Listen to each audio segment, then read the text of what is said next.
वेंकटाद्रिसमं स्थानं ब्रह्मांडे नास्ति किंचन वेंकटेश समो देवो न भूतो न भविष्यति। ओं नमो वेंकटेशाय। तिरुमला तिरुपति देवस्थानम श्री वेंकटेश्वरा भक्ति चैनल इணைந்து வழங்கும் ஸ்ரீமத் பகவத்கீதை பாராயணத்திற்கு அனைவரையும் வரவேற்கிறோம். மூகம் கரோதி வாசாலம் அங்கும் லங்கயதே கிரிம் யத்கிருபாதமஹம் வந்தே பரமானந்த மாதவம்.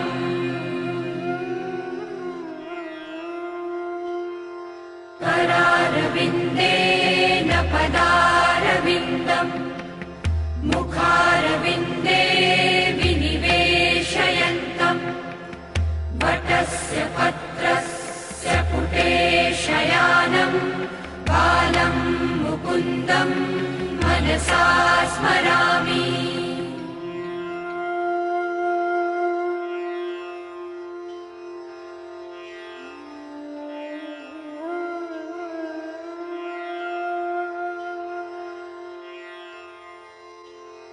वसुदेवसुतं देवं कंसचाणूरमर्दनं देवकी परमानन्दं कृष्णं वन्दे जगद्गुरुम्.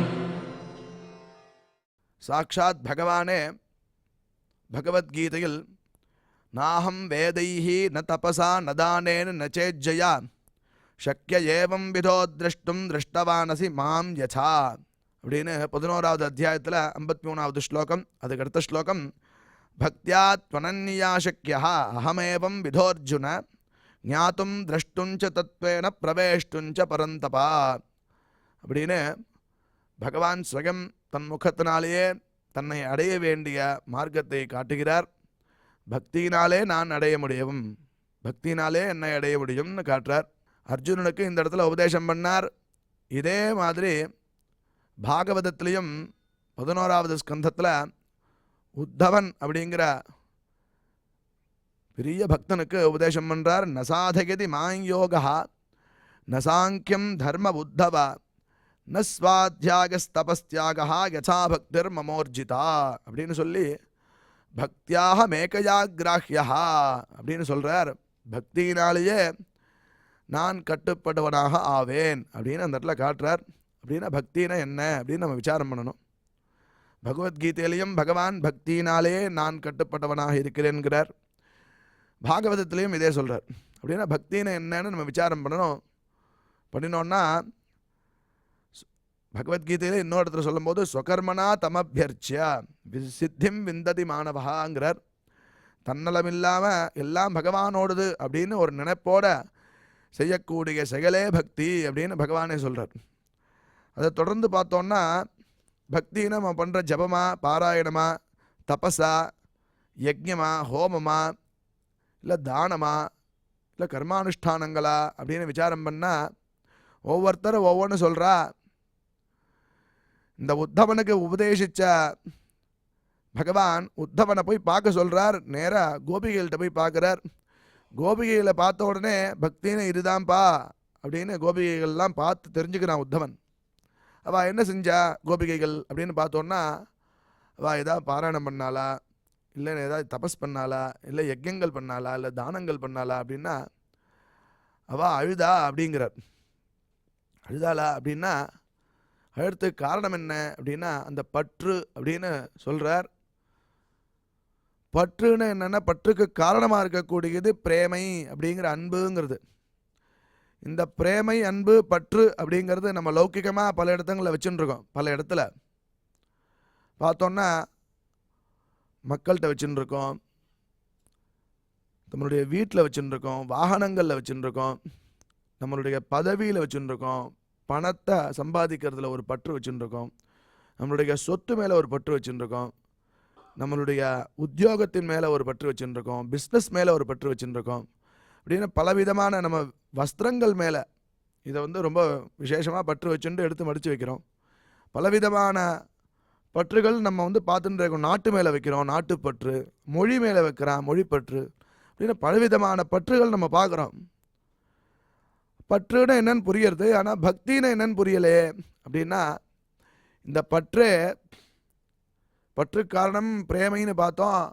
இந்த பற்றுங்கிறத ஒவ்வொரு இடத்துல வைக்கும்போது ஒவ்வொரு பேர் அடையிறது. உதாரணமாக நண்பன்கிட்ட ஒரு நண்பன் வைக்கிறது பேர் பிரேமைங்கும் போது அதுக்கு பேர் நட்பு அப்படிங்கிற பேர் வைக்கிறோம். ஒரு காதலன் காதலிகிட்ட வைக்கும்போது அது பேர் காதல்னு ஆறுது.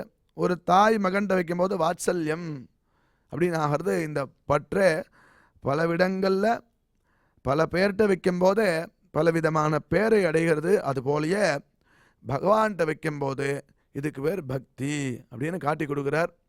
அதை சொல்கிறதுக்கு நம்மளுடைய நம்மாழ்வார் திருவாழ்மொழியில் பற்றுடை அடியவர்க்கு எளியவன் பிறர்க்கு அறியவித்தகன், பற்றுடை அடியவர்க்கு எளியவன் அப்படின்னா பக்தியோட தன்னலமில்லாமல் எவனொருவன் அவனை போய் அடையிறானோ அவனுக்கு அடைய தகுந்தவனாக இருக்கான். பிறர்க்கு அறிய வித்தகன், பிறர்க்கு அப்படின்னு சொன்னால் மற்ற சாதனங்களுக்கு அறியறதுக்கு ரொம்ப கஷ்டப்படுவான். பாக்கி உள்ள சாதனங்கள்லாம் அவனை அடைய முடியாது. பக்தி அன்புன்னு பிரேமன்னு பார்த்தோம் இல்லையா, அந்த பற்று வேணும். ஏன் அப்படின்னா எளியவே அப்படின்னு கூப்பிட்றார் கடைசியில் பாசுரத்தில்.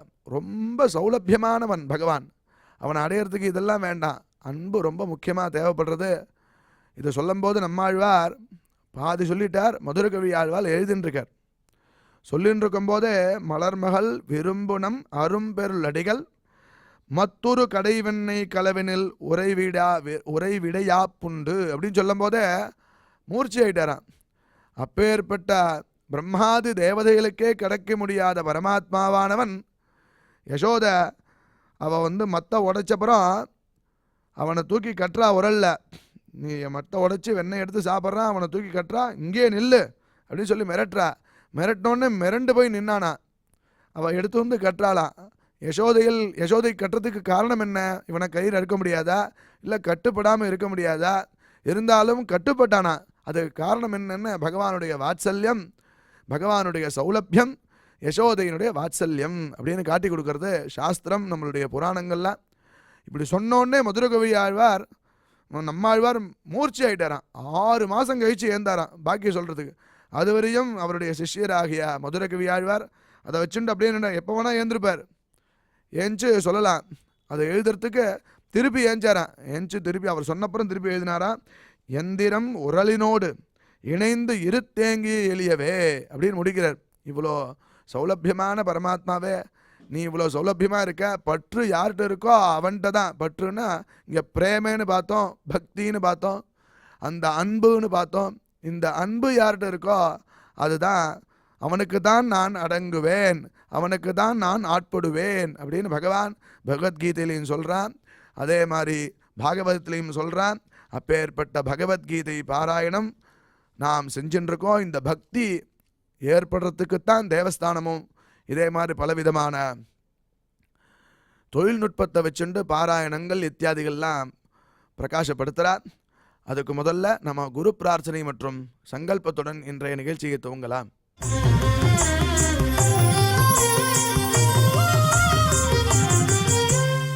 ஸ்ரீ குரு பிரார்த்தனா.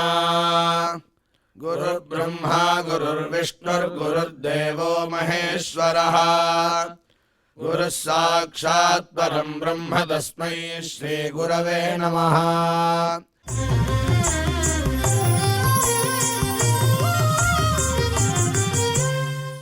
ஸ்ரீனிவாச பிரார்த்தனா.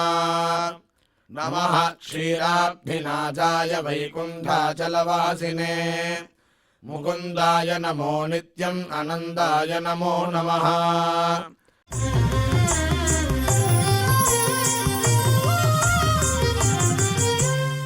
अथ श्रीमद्भगवद्गीता पारायण संकल्पः.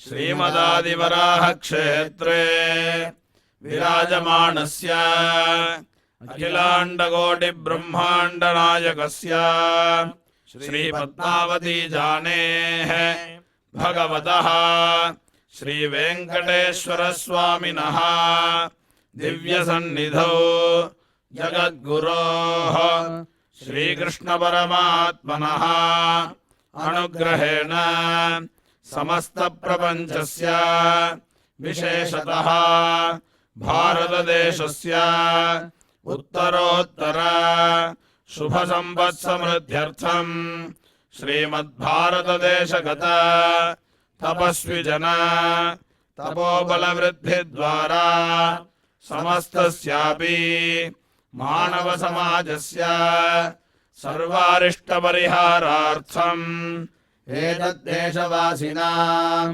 सर्वेषां सज्जनानां योगक्षेमार्थम् राष्ट्रविरोधिनां निबर्हणद्वारा जनानां चित्तशान्ति चित्तस्थैर्य सन्तोषादि अभिवृद्ध्यर्थम् एतद्देशवासिनां परस्परविद्वेष परस्परनिन्दा परस्परहिंसादीनां निवृत्त्यर्थम् परस्परसौमनस्य सिद्ध्यर्थम् समस्तपापक्षयार्थम् श्रीमन्नारायणप्रीत्यर्थम् श्रीपरमेश्वरप्रीत्यर्थम् श्रीमद्भगवद्गीतायाः अखण्डपारायणम् करिष्यामहे।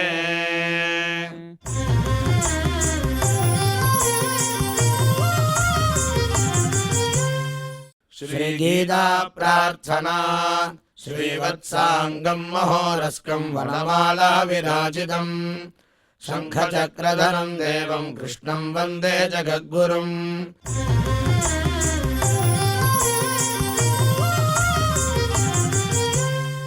पार्थाय प्रतिबोधिताम् भगवता नारायणेन स्वयम् व्यासेन ग्रथिताम् पुराणमुनिना मध्ये महाभारतम् अद्वैतामृतवर्षिणीम् भगवतीम् अष्टादशाध्यायिनीम् अम्ब त्वामनुसन्ददामि भगवद्गीते भवद्वेषिणीम्।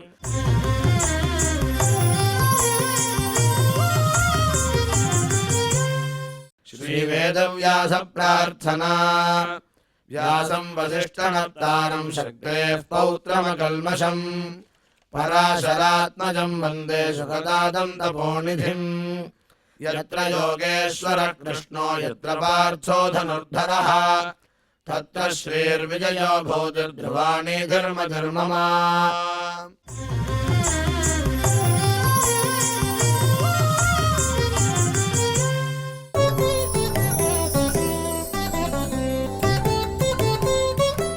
दैवी सम्पद्विमोक्षाय निबन्धायासुरीमता माशु च சம்பதம் தெய்வீமபிஜாதோசி பாண்டவ.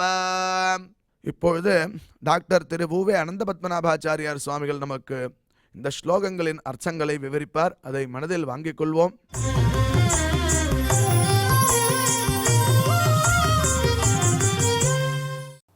दैवी सम्पद्विमोक्षाय निबन्धायासुरीमता माशु च सम्पदं दैवीम् अभिजातोऽसि पाण्डव. ஓம் நமோ பகவதே வெங்கடேஷாய.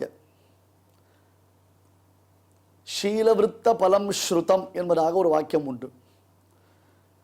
நாம் ஒரு விஷயத்தை கேட்கிறோம்னு சொன்னால் அதை நாம் ப்ராக்டிஸில் கொண்டு வரணும். அதுதான் முக்கியம். ரெண்டாவது, எதை சொன்னாலும் வெறும் உட்காந்து உம்மனா மூஞ்சி மாதிரி கேட்டுன்னு இருக்கிறதுல பிரயோஜனம் இல்லை. எப்படி இருக்கணும்னா, கேட்டதில் நமக்கு சில சந்தேகங்கள் உண்டாகணும். நியாயமாக சம்பந்தத்தோட. சம்பந்தம் இல்லாத சந்தேகங்களை பற்றி இங்கே பேசவே இல்லை. சம்பந்தம் இல்லாத சந்தேகம் கேட்கவே கூடாது. ஏன்னா கிருஷ்ணனே பகவத்கீதையில் சொல்கிறான், சம்சயாத்மா வினஷ்யதி அப்படின்றான். தொட்டதுக்கெல்லாம் சந்தேகப்பட்டே இருந்தால்னா அது பிரயோஜனம் இல்லை, அவர்கள் வாழ்க்கை வீணாகி விடும்னு சொல்கிறான் பரமாத்மா. அப்போ கேள்வி எதில் கேட்கணும்? சில உபதேசங்கள் தனக்கு ஏற்படும் பொழுது, தன்னை குறித்து சில உபதேசங்கள் செய்யப்படும் பொழுது தான் அந்த உபதேசத்திற்கு அருகனா, அல்லது ஆச்சாரியன் தன் மீது கொண்ட கருணையினாலே நமக்கு அதை உபதேசிக்கிறாரா?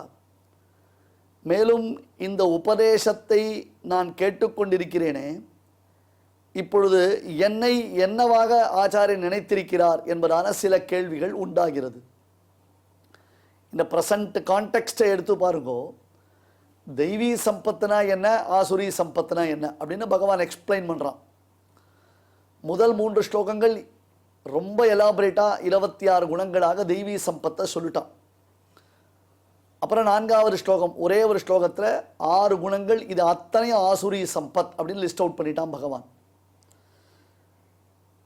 என்ன சுவாமி, நல்ல குணங்களுக்கு மட்டும் 26 சொன்னான், கெட்ட குணத்துக்கு ஒரு 6 ரெஸ்ட்ரிக்ட் பண்ணிட்டானே பெருமாள் அப்படின்னா, அப்பா இது இருந்தாலே போகிறோம், ஒத்தனை மொத்தமாக கவுத்துரும்.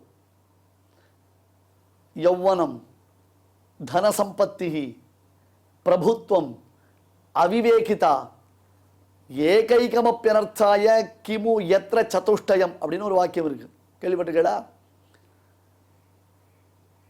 ஒரு குரங்கு, அந்த குரங்கு கல் குடிச்சிருக்கு, அந்த குரங்கை தேள் கடிச்சுடுத்து, அந்த குரங்கை பிசாசும் பிடிச்சுடுத்து. என்ன ஆகும் அந்த குரங்கு? அந்த இடம் எப்படி இருக்கும்? குரங்கு கல்லும் பிடிச்சது, பிசாசும் பிடிச்சது, தேளும் கொட்டிடுது. அந்த மாதிரி ஒருத்தனுக்கு யௌவனம் இருக்குது, நல்ல அழகு, பார்த்தா ஜம்முன்னு வசீகரமான ஒரு தோற்றத்தோடு இருக்கான், மற்றவாளுக்கு அவனை பார்த்தாலும் பிடிக்கும், யௌவனம். நெக்ஸ்ட்டு தன சம்பத்தி, கொஞ்சம் 4-5 credit card, debit card, ATM கார்டெல்லாம் கையில் இருக்குது. சுய சம்பாத்தியம் நினச்சிக்காதீங்க, அப்பா சம்பாத்தியம் வச்சுக்கோங்க. தன சம்பத்தி. அப்புறம் அவனுக்கு ஆய் யார் அங்கே அப்படின்னு கை தட்டினா ஒரு 10 பேர் வருவா, எஜமான் அப்படின்னு கை தூக்கி கை கட்டின்னு வரதுக்கு 4 பேர் இருக்கா. லார்ட்ஷிப் இருக்குது, பிரபுத்துவம் இருக்குது. அப்புறம் அவிவேகிதா.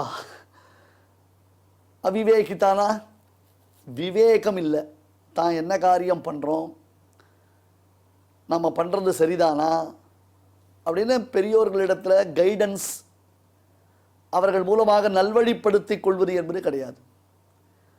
யூத்னஸ், யௌவனம், தனசம்பத்தி, அப்புறம் ரிச்னஸ், பிரபுத்துவம், லார்ட்ஷிப், அவிவேகிதா, திருஷ்டாதிருஷ்ட விவேக சூன்யத்துவம். பண்ணலாமா கூடாதா, இது சரியா தப்பா அப்படின்னு யோசிக்கிறதுக்கு ஒரு மூளை இல்லாத ஒரு நிலைமை. இதில் இந்த 4ல் ஒன்று இருந்தாலேயே போகிறோம், அவன் உருப்பட மாட்டான். ஏதாவது ஒன்று இருந்தாலே அவன் உருப்படுறதுக்கு வழி கிடையாது. கிமு எத்திர சதுஷ்டயம், ஒருத்தன்கிட்டயே 4 குணங்களும் சேர்ந்து இருந்ததுன்னா முடிஞ்சு போச்சு அவன் கேரக்டர், மேட்ரு ஓவர். இங்கே பாருங்க, நாங்கள்லாம் பள்ளியில் படித்த பொழுது, நான் பலமுறை இந்த கீத உபன்யாசத்திலே சொல்லியிருக்கேன், என் தந்தையாரிடத்திலேயே 5ஆம் வகுப்பு வரை படித்தோம். அதன் பிறகு 6ஆம் வகுப்புலேருந்து வேற ஒரு ஸ்கூலில் போய் சேர்ந்து படித்தேன்.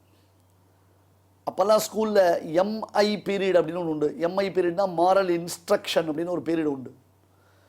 அந்த எம்ஐ பீரியடில் என்ன சொல்லி தருவா அப்படின்னு கேட்டால், இதிகாச புராணங்களில் வரக்கூடிய கதைகள் சொல்லி தருவான். எங்கள் அப்பா ரொம்ப ஸ்ட்ரிக்ட்டு, என்னுடைய தகப்பனா ரொம்ப ஸ்ட்ரிக்ட். எதுக்கு?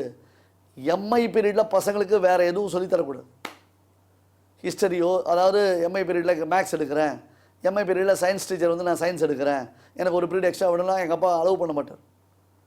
மாரல் இன்ஸ்ட்ரக்ஷன் பீரியட் கேட்டால் பசங்களுக்கு கன்ஃபார்ம்டாக மாரல் இன்ஸ்ட்ரக்ஷனில் ஸ்டோரி சொல்லி கொடுத்து தான் ஆகணும். ஏதோ ஒரு ஸ்டோரி, ஒரு நீதி கதை, பழமொழி கதைகளாக இருக்கலாம், அதே மாதிரி இந்த தென்னாலிராமன் கதைகளாக இருக்கலாம், அக்பர் பீர்பால் கதை சொல்லுவார், பஞ்சதந்திர கதைகள் இருக்கும், அது மாதிரி சொல்லிக் கொடுப்பான்.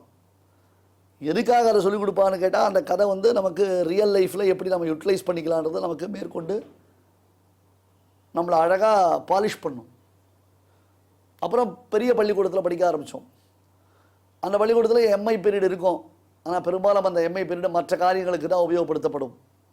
அப்போ எம்ஐன்றது ஒன்று கிளாஸ் எடுக்க மாட்டான், ஆனால் எம்ஐக்குன்னு ஒரு புக்கு ஒன்று இருக்கும், அந்த புக்கு கொடுப்பா, அந்த புக்கு வாங்கணுன்னுவா.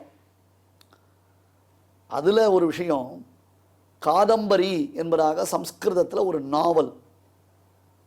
காதம்பரின்றது ஒரு பெரிய நாவல், ரொம்ப பெரிய நாவல். பாணபட்டன் அப்படின்னு ஒரு பெரிய மகாகவி எழுதினவன். பானோச்சிஷ்டம் ஜெகத் சர்வம்னர். பாணபட்டன் டச் பண்ணாத ஃபீல்டே கிடையாதுன்னா. இன்றைக்கி இன்ஸ்டாகிராமு, ஹாலோகிராமு, டெலிகிராமு எல்லாத்தையும் அந்த காதம்பரி நூலில் வேறு விதமாக சொல்லியிருக்கவன் பாணபட்டன். பெரிய நாவல் அது, எக்ஸ்டென்சிவான நாவல் அது. அந்த நாவலில் ஒரு இளவரசனுக்கு மந்திரி உபதேசம் பண்ணுவான். ரொம்ப ஃபேமஸ் இது. சுகநாச உபதேசா அப்படின்னு பேர் இதுக்கு, தெரியுமா? சுகநாச உபதேசான்னு பேர். எனக்கு கூட இதை ஒரு தடவை இதை மட்டுமே வச்சு ஒரு உபன்யாசம் பண்ண கூட ஆசை. சுகநாச உபதேசான்னு பேர். சுகநாசன்னு கிளிமூக்கு ஒரு மந்திரிக்கு கிளிமூக்கு மாதிரி இருக்கும் போல இருக்குது. சுகநாசிகா அவனுக்கு அப்படியே பேர் வச்சுட்டான். அவன் அடுத்து பட்டத்துக்கு வர வேண்டிய இளவரசனுக்கு உபதேசம் பண்ணுவான். அந்த இளவரசனுக்கு அவன் சொல்லக்கூடிய விஷயங்கள் என்ன? ஐயா, நீ ஒரு யூத், நல்ல இளவரசன் அப்படின்னா என்ன அர்த்தம்? இளமையோடு கூடியவனாக இருக்க, யௌவனம். அப்புறம் தனசம்பத்தி. ராஜாவுக்கு பிள்ளை இளவரசன் அப்படின்னா பைசாவுக்கு கேட்பானே, பேக்கெட் மணிக்கு கேட்பானே, ஒரு பெரிய கஷ்டமே கிடையாது. பிரபுத்துவம். அடுத்தது என்ன? லீடர்ஷிப் இருக்குது. ஆமாம், இளவரசன்னா உடனே கார்பெட் போடுவா, சுவாமின்வா, அடியன்வா, சார் அப்படின்வா, இளவரசே அப்படின்னு கூப்பிடுவா. கொஞ்சம் மெதப்போகிறோம். நம்மளை 4 பேர் வந்து கௌரவப்படுத்துகிறா, நம்மளை எஜமான்னு கூப்பிட்றா, நம்மளை லீடராவா பார்க்குறா அப்படின்னா இன்னும் கொஞ்சம் மதப்போகிறோம். பிரபுத்துவம். அவிவேகிதா. ஃப்ரெண்ட்ஸ் 4 பேர், அட பெருசுங்களாம் அப்படி தான்டா பண்ணுவோம், பெருசுங்களாம் அதை தான் பண்ணுவோம், பெருசுங்களாம் சொன்னதை கேட்காதுடா அப்படின்னு ஏதோ சொல்லிட்டு இருப்பான்னா அவன் கூட சேர்ந்துட்டு இவன் தப்பு பண்ண ஆரம்பிப்பான். அப்போ சொல்கிறான், அவன் பெரிய வீட்டு பிள்ளைகள் என்று பல பேர் உண்டு, நம்ம பார்த்துருக்கோம். அந்த பெரிய வீட்டு பிள்ளைகள் எல்லாருமே தவறுகள் தான் பண்ணுவா. பெரிய வீட்டு பிள்ளையாக இருந்துட்டும் தப்பான வழியில் போகாதவன் ராமலக்ஷ்மண பரத சத்ருகணர்கள் தான். அதனால் பெரிய வீட்டு பிள்ளைகள் அப்படின்னா தவறான பாதையில் போகக்கூடாது என்பதற்கு ராமன் லக்ஷ்மணன் அவெல்லாம் நமக்கு ரோல் மாடல்னு அங்கே அந்த சுகநாசன் சில உபதேசங்களை செய்கிறார். 2 உபதேசம் முக்கியம். இன்னைக்கு ஆண் பெண் இருபாலருக்கும் சேர்த்து சொல்கிறேன். சுகநாசன் காதம்பரியில் செய்யக்கூடிய உபதேசம். அடுத்தது தன் கணவன் வீட்டிற்கு செல்லக்கூடிய சகுந்தலையை பார்த்து கண்வர் சொல்லக்கூடிய உபதேசம். 4 ஸ்லோகங்களினாலே கண்வர் உபதேசம் செய்கிறார். புருஷன் வீட்டில் வாழப்போகும் பெண்ணே அப்படின்னு பாட்டுலாம் பாடுறாங்க. அந்த காலத்தில் நல்ல நீதி உபதேசங்கள் பாடல்களாக வந்தது. இன்றைக்கி பாடல்கள் புரியவே மாட்டேன்றது. நானும் காது கொடுத்து உட்காந்து யோசித்து பார்க்குறேன், காதிலே உழமாட்டேடுது, பாட்டே உழமாட்டேடுது, ஒரே மியூசிக் தான் இறைச்சலாக இருக்குது, கருத்துக்கள் இல்லை. இது எதுக்காக அப்படின்னா, அந்த வழியில் பிள்ளைகள் வளர்க்கப்படும் பொழுது அவர்கள் தர்ம சந்ததியாக வளர்ந்தார்கள்.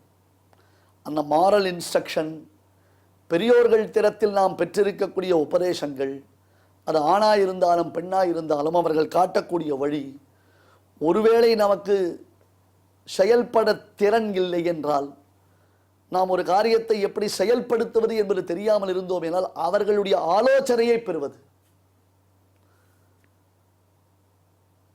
கல்யாணம் ஆச்சுன்னா கணவன் மனைவியை எல்லார் வீட்டுக்கும் கூப்பிட்டு விருந்துக்கு அழைப்பார்கள். கூப்பிட்டு வச்சு வெறும பக்கம் வச்சு சாப்பாடு போடுறது மட்டும் இல்லை, அந்த வீட்டில் விருந்தினர்களை எப்படி உபசரிக்கிறார்கள் என்பதான ஒரு ஆட்டிடியூடு, ஒரு பிஹேவியர் அந்த பெண்ணுக்கும் பிள்ளைக்கும் காண்பிக்கப்படும். அதே மாதிரி அந்த விருந்தோம்புதல் பழகுதல் எப்படி இருக்குன்னு அந்த பெண்ணுக்கு காண்பிக்கப்படும், பிள்ளைக்கு காண்பிக்கப்படும். அதே போன்று அங்கே இருக்கக்கூடிய பெரியோர்கள் அந்த பெண்ணையும் பிள்ளையும் உட்காந்து வச்சு வீட்டினுடைய விஷயங்களை பேசுவதைப் போல பல நீதி உபதேசங்கள், நல்ல உபதேசங்களை செய்வார்கள். அது பின்னாளில் அந்த பெண்ணுக்கும் பிள்ளைக்கும் அவருடைய வாழ்க்கைக்கு மிகச்சிறந்த வழிகாட்டியாக இருக்கும். இப்பெல்லாம் வாய்ப்பே இல்லை. ஒரு ஹோட்டல் புக் பண்ண வேண்டியது, எல்லாரும் போய் உட்கார அப்படியே சிரிக்க வேண்டியது, ஆளுக்கு ஒரு செல்ஃபி எடுத்துக்க வேண்டியது, ஒரே பிளேட்டை வச்சுட்டு 10 பேர் பிச்சிக்க வேண்டியது, அதுலேருந்து அழகாக சாப்பிட்டுட்டு நான் சுக்கா வந்துட வேண்டியது. என்ன பழக்கம், என்ன கலாச்சாரம், என்ன ஒரு பண்பாடு, எந்த வழி வகைமுறை தெரியவே தெரியாது. எல்லாத்துக்கும் நம்ம கூகுளையும் மெட்டாவையும் நம்பிட்டு இருக்கோம். இப்போ how to behave with elders, meta will you please suggest me அப்படின்னு கேட்டால் மெட்டா ஏதாவது சொல்லும் நமக்கு, இப்படி இரு அப்படி இரு அப்படின்னு கேட்கறதுனால. அப்போ சில பெரியோர்களிடத்தில் ஆலோசனைகள் கேட்கிறோம். அந்த பெரியோர்களிடத்தில் ஆலோசனைகள் கேட்கும் பொழுது அவர்கள் நமக்கு பக்குவமாக சொல்லிக் கொடுப்பா, தன்னுடைய எக்ஸ்பீரியன்ஸை அவள் நமக்கு கொடுப்பா.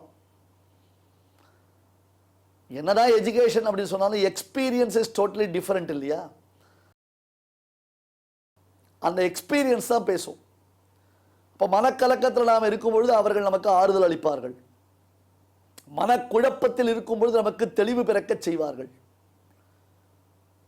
ஓவரான கர்வத்திலேயோ ஓவரான டாம்பிகத்திலேயோ ஓவரான அகங்காரத்திலேயோ நாம் இருக்கும் பொழுது அவர்கள் நம்மை பேலன்ஸாக எப்படி வாழ்க்கையை நடத்த வேண்டும் என்று சிந்திக்க வைப்பார்கள். அர்ஜுனனுக்கு கிருஷ்ணன் உபதேசம் பண்றாங்க. தெய்வீ சம்பத் ஆசுரி சம்பத் ரெண்டு விதமா உபதேசம் பண்ணிட்டான். அர்ஜுனனுக்கு பெரிய கலக்கம் வந்துடுத்து. முதல்ல வந்த கலக்கம்ன்றது வேற, இப்ப இருக்கக்கூடிய கலக்கம் வேற. முதல்ல வந்த கலக்கம் என்ன? அஸ்தானஸ்தேக காருண்ய தர்மா தர்மதியா குலம். ஐயோ, இந்த பெரியோர்களை நான் எப்படி எதிர்ப்பேன், இந்த பெரியோர்களை நான் எப்படி ஆயுதம் எடுத்து அடித்து வீழ்த்துவேன். கிருஷ்ணா, நல்ல உயர்ந்த பூக்களை கொண்டு பூஜிக்க வேண்டிய பெரியோர்களை கூரான ஆயுதங்களை கொண்டு அடித்து வீழ்த்துவது என்பது பெரும் பாபம் இல்லையா? உறவுகளை எல்லாம் கொல்வது பாபம் இல்லையா? பிராணி ஹிம்சை ஆகாதா? அதை தவிர்த்து என் பொருட்டு நடக்கக்கூடிய இந்த மாபெரும் போரில், ஆமாம், பாண்டவர்களுக்காகத்தானே பெரிய யுத்தம் நடக்கிறது. எத்தனையோ லட்சோபலட்சம் பேர், கோடான கோடி பேர் தங்கள் உறவுகளை இழக்கப் போகிறார்கள். என் ஒருத்தருடைய சுயநலத்தினாலே எத்தனையோ குடும்பங்கள் நிராதரவாக நிர்கதியாக நிற்கப் போகின்றனவே. ஐயோகோ, இப்படியும் ஒரு போரா? இந்த போரை செய்துத்தான் தீர வேண்டுமா?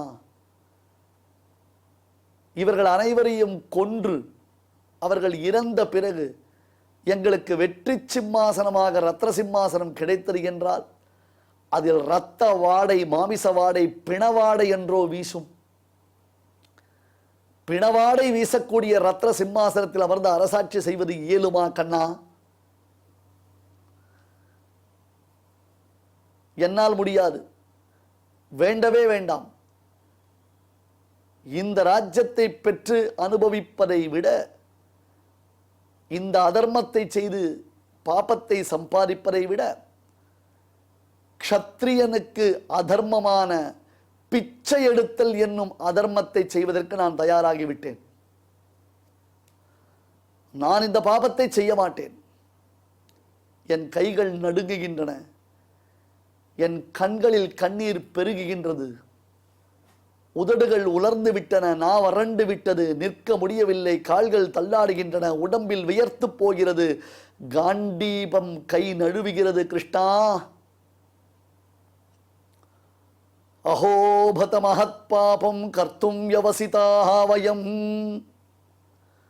ஒரு ராஜ்யத்தை பெறுவதற்காக எவ்வளவு பெரிய தீய செயலை செய்வதற்கு நான் தயாராகிவிட்டேன். போரின் விபரீதத்தை புரிந்து கொள்ளாமல் போர் முரசு கொட்டி இப்படி போர்க்களத்தில் வந்து நிற்கிறேனே. எதிரே நிற்கும் மகனீயர்கள், மகாத்மாக்கள், பெரியோர்கள், பாகவதோத்தமர்கள், அவர்களிடத்தில் நான் பயின்றேன், அவர்கள் மடியில் வளர்ந்தேன், அவர்களால் கொஞ்சி வளர்க்கப்பட்டேன், ஊட்டி ஊட்டி வளர்க்கப்பட்டு பாசத்தை பொழிந்து அவர்களாலே நான் இப்படி ஒரு நிலைக்கு வந்திருக்கும் பொழுது அவர்களை என் கையாலேயே கொல்ல வேண்டுமா? இதைவிட ஒரு கொடூரம் உலகத்தில் உண்டா? இதைவிட ஒரு பெரிய பாபம் உண்டா என்று அர்ஜுனன் பயந்து நடுங்கினான். சோகம் தீர்க்கும் சுருதி பொருள்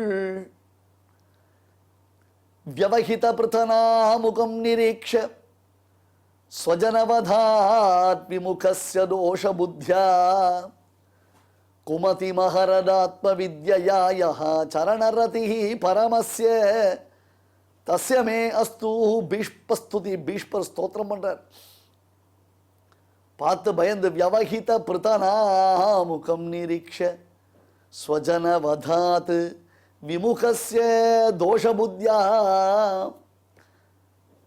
தன் உறவுகளை கொல்லுகிறோமே, தன் பெரியோர்களை கொல்லுகிறோமே, குருமார்களை கொல்லுகிறோமே என்னும் ஒரு பெரும் பயத்தினாலே வெளிரி போயிருந்தவனாக அர்ஜுனனை பார்த்து கிருஷ்ணன் நிறுத்தி நிதானமா சிரிச்சுட்டே அவனுக்கு உபதேசம் பண்ணி அவனுடைய கலக்கத்தை போக்கினான் என்று பீஷ்பர் ஸ்தோத்திரம் பண்றார். அம்பு படிக்கல விழுந்து கிடக்குச்சு. அந்த மாதிரி கிருஷ்ணன் அர்ஜுனனுக்கு உபதேசம் பண்ண ஆரம்பித்தான். இப்ப போரை கண்டு கலங்கின அர்ஜுனனுக்கு தெளிவு எப்ப ஏற்பட்டது? 2ஆம் அத்தியாயத்திலேயே கிருஷ்ணன் அவனுக்கு கிளாரிஃபை பண்ணிட்டான். அசோச்சான் அன்வசோச்சஸ்துவம் பிரஜாவாராம்ச பாஷசே என்று எதுக்கெல்லாம் வருத்தப்படணுமோ, இன்னைக்கு உலகம் அப்படி தான் இருக்குது. எதுக்கு கவலைப்படணுமோ அதுக்கு கவலைப்படல. தேவையில்லாத விஷயத்துக்கெல்லாம் நம்ம கவலைப்படுறோம். தேவையில்லாத சமாச்சாரத்துக்கெல்லாம் நம்ம கவலைப்பட்டு இருக்கோம். உண்மையிலேயே கவலைப்பட வேண்டியது என்ன இருக்கோ அதை கவலைப்படல. நம்ம அஸ்தான ஸ்னேக காருண்யா எங்கே வரக்கூடாதோ அங்கே வருது.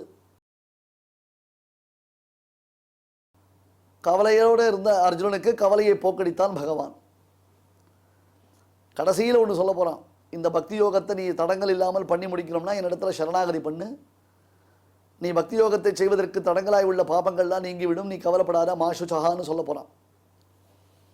இப்போ இந்த ஸ்லோகத்தில் ஒரு மாஷுச்சகான்னு ஒரு வார்த்தையை சொல்கிறான். ஏன்னா அர்ஜுனனுக்கு மறுபடியும் ஒரு கலக்கம் ஏற்பட்டது. முதல்ல ஏற்பட்ட கலக்கம் போன்றது அல்ல, இந்த கலக்கம் வேற. என்ன, கிருஷ்ணன் இப்படி தெய்வீ சம்பத் ஆசுரி சம்பத்னு ரெண்டு விஷயங்கள் காண்பிச்சுட்டு இருக்கானே. இப்போ நாம் எந்த கேட்டகரியில் இருக்கோம்? தெய்வீ சம்பத் கேட்டகரியா ஆசுரி சம்பத் கேட்டகரியா? ஒருத்தர் நம்ம எஸ்விபிசி சேனலில் கீதை நடக்கிறது கூட தெரியாது அவருக்கு. அந்த கீதையை கேள்விப்பட்டது கூட இல்லை அவர். திடீர்னு ஒரு நாள் வரார். அப்போ தெய்வாசுர சம்பத் விபாக யோகம்னு இந்த சாப்டர் நடந்துட்டு இருக்கு. அப்படியே உட்கார்ந்து அவரே கேட்க ஆரம்பிக்கிறார்.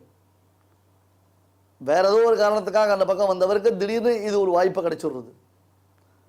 கிடைச்ச உடனே அதில் அப்படியே ஊன்றி போய் கவனித்து ரொம்ப ரசித்து அதனுடையதான அனுபவங்களை பெறுகிறார். அப்போ அவருக்கு ஒரு சந்தேகம் வருது. இவ்வளோ தூரம் தெய்வீ சம்பத்து ஆசுரி சம்பத்துன்னு பகவான் சொல்கிறானே, நான் எந்த கேட்டகரியில் இருக்கேன் அப்படின்னு அவர் யோசிக்கிறார். அர்ஜுனனுக்கு அதே யோசனை தான் வந்தது, அதே சந்தேகம் தான் வந்தது. அதுக்கு கிருஷ்ணன் சிரிச்சுனே ஒரு பதில் சொன்னான். அர்ஜுனா, தெய்வீ சம்பத்து விடுதலை அளிக்கக்கூடியது, ஆசுரி சம்பத்து மேன்மேலும் நம்மளை சம்சாரத்தில் பிணைப்பது. நல்லா கவனிச்சுக்கோ. தெய்வீ சம்பத்து சம்சார பந்தத்திலிருந்து விமோச்சனத்தை அளிக்கும், நம்மளை விடுவிக்கும். ஆசுரி சம்பத்து சம்சாரத்தில் மேன்மேலும் நம்மளை ரீட்டைன் பண்ணும், நம்ம சம்சாரத்திலே இருக்க வைக்கும் ஆசுரி சம்பத்து. இதெல்லாம் உனக்கு யார் சொன்னா? யார் உபதேசம் பண்ணுறா? யார் மூலமாக அவனுக்கு உபதேசம் கிடைக்கிறது? இதோ இங்கே பீஷ்மர் இருக்கார், துரோணர் இருக்கார், இதுக்கு முன்னாடி சனத் சுஜாதர் வந்தார், விதுரர் வந்தார், வியாசர் வந்தார். திருதராஷ்டிரனுக்கு அவெல்லாம் உபதேசம் பண்ணா. இப்போ உனக்கு யார் உபதேசம் பண்ணுறா? கீதை யார் உபதேசம் பண்ணுறா? கிருஷ்ணா நீ தான் உபதேசம் பண்ணுற. நானா யாரா? இப்போ தான் விஸ்வரூபாத்தியாயத்தில் பார்த்தனே கிருஷ்ணாவுடைய பெருமை. ஸ்தானே கிருஷிகேஷ நவப்பிரகீர்த்தியா சர்வேஸ்வரன் பராத்பரன் புருஷோத்தமன். இதுக்கு முன் அத்தியாயத்தில் என்ன பார்த்தேன்? உத்தம புருஷஸ்தன்யா பரமாத்மேத்யுதாகிருதா. உனக்கு தானே புருஷோத்தமன் பேர். அந்த புருஷோத்தமன் நீ தானே. அந்த புருஷோத்தமனான நீ தான் உபதேசம் பண்ணுற. அர்ஜுனா புரிஞ்சுட்டியா? புருஷோத்தமனான என் மூலமாகவே உனக்கு உபதேசம் கிடைக்கிறது என்றால், உலகத்தில் மற்றவர்களுக்கு கிடைக்காதது ஒரு பெரும்பாக்கியம் உனக்கு கிடைத்திருக்கிறது என்றால், நீ தெய்வீ சம்பத்தை உடையவனா அல்லது ஆசுரி சம்பத்தை உடையவனா?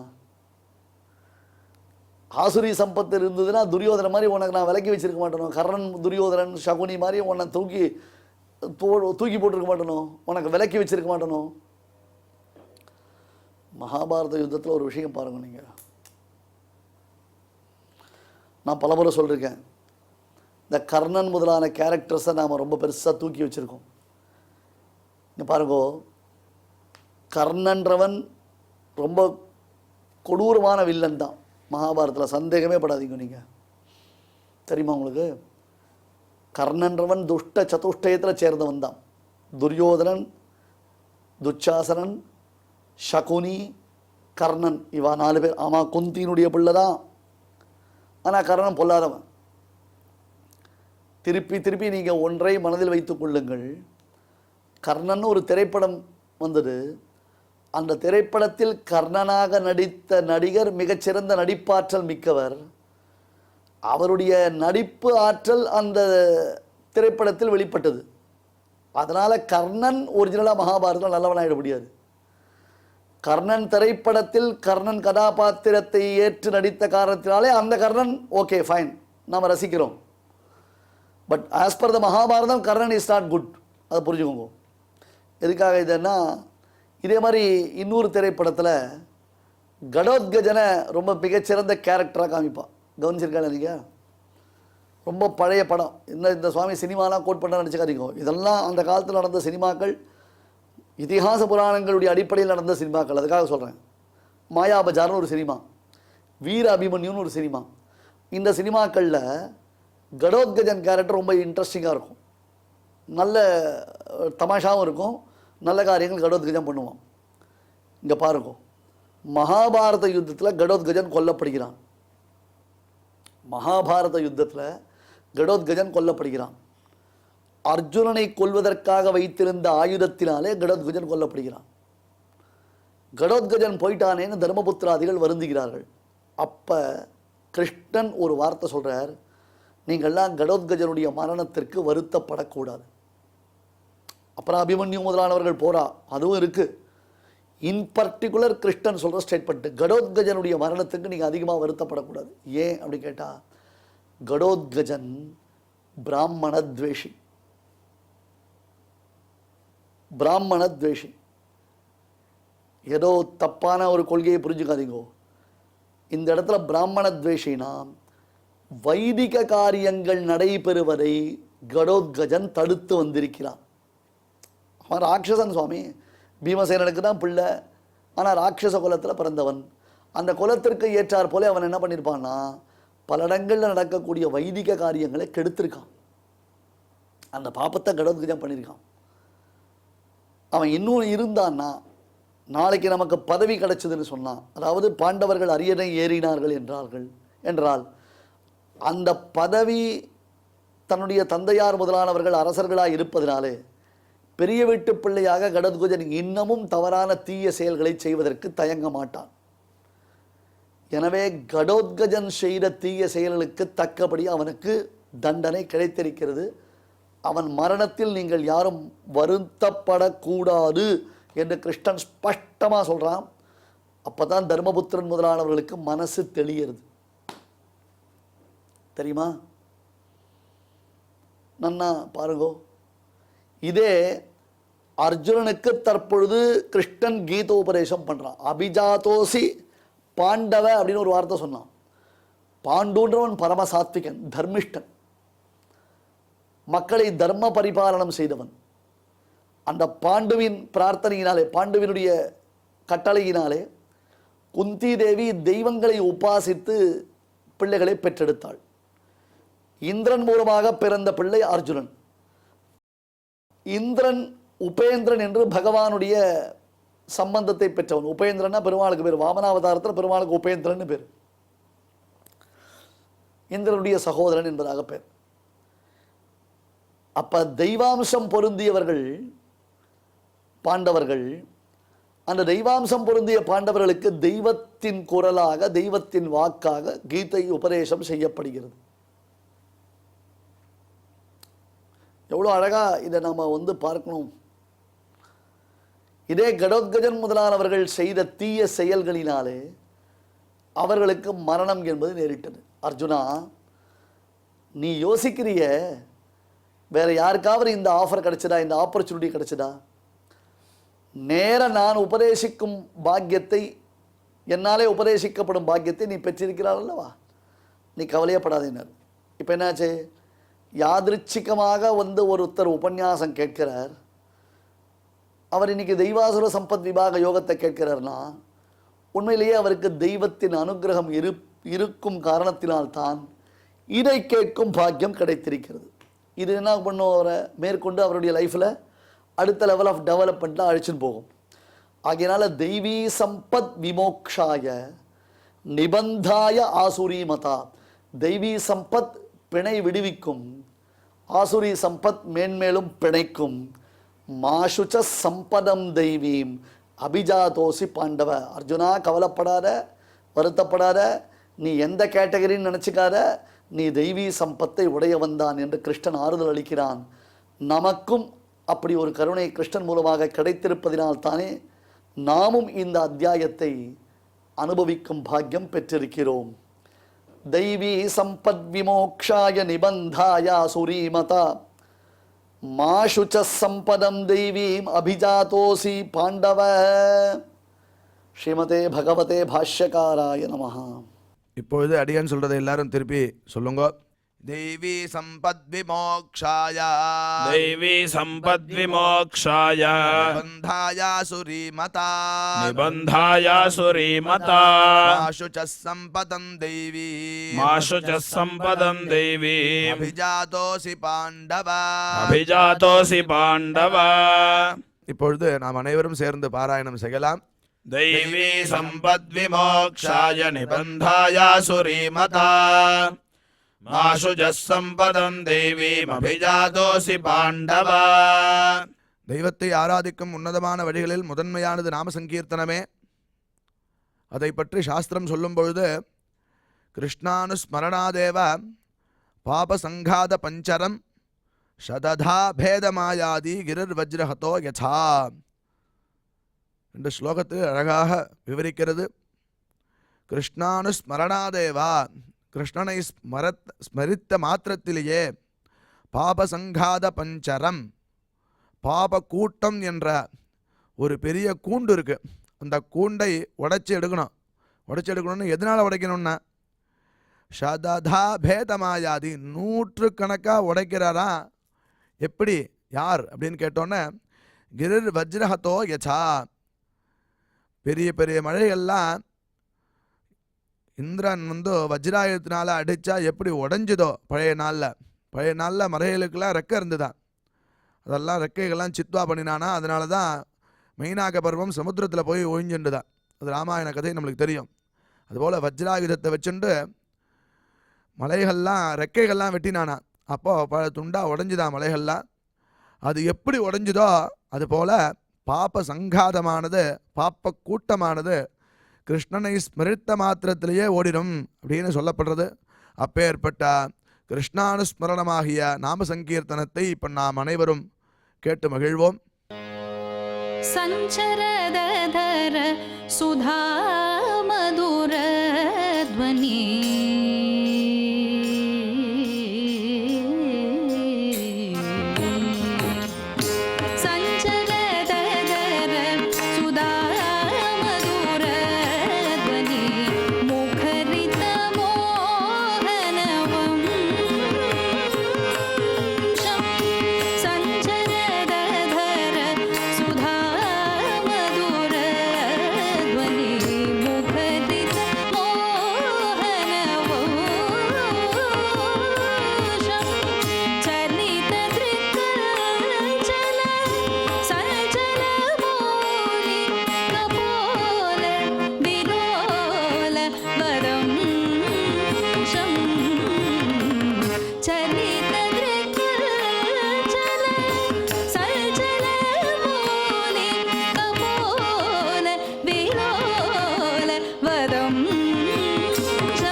இந்த நிகழ்ச்சியில் இதுவரை நாம் பாராயணம் செய்த ஸ்லோகங்களில் ஏதேனும் அக்ஷரதோஷம் ஏற்படுத்தியிருந்தால் அதை நிவர்த்திக்கும் பொருட்டு பகவானிடம் க்ஷமா பிரார்த்தனை செய்வோம்.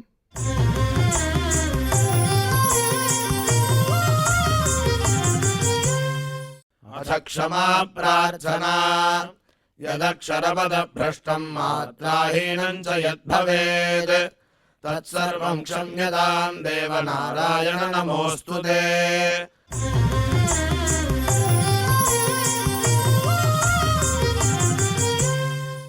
अथ भगवत्समर्पणम् कायेन वाचा मनसेन्द्रियैर्वा बुद्ध्यात्मना वा प्रकृते स्वभावात् करोमि यद्यत् सकलं परस्मै नारायणायेति समर्पयामि.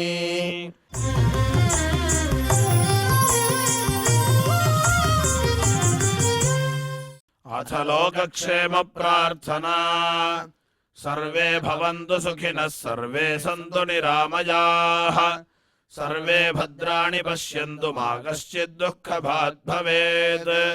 பகவானுடைய கிருபை நாம் அனைவருக்கும் கிடைக்க வேண்டி மங்களாசாசனத்துடன் இன்றைய நிகழ்ச்சி நிறைவு பெறுகிறது.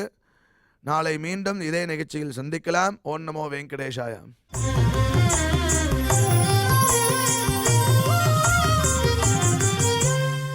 अथ मङ्गलम् श्रियः कान्ताय कल्याणनिधये निधयेऽर्थिनाम् श्रीवेङ्कटनिवासाय श्रीनिवासाय मङ्गलम्.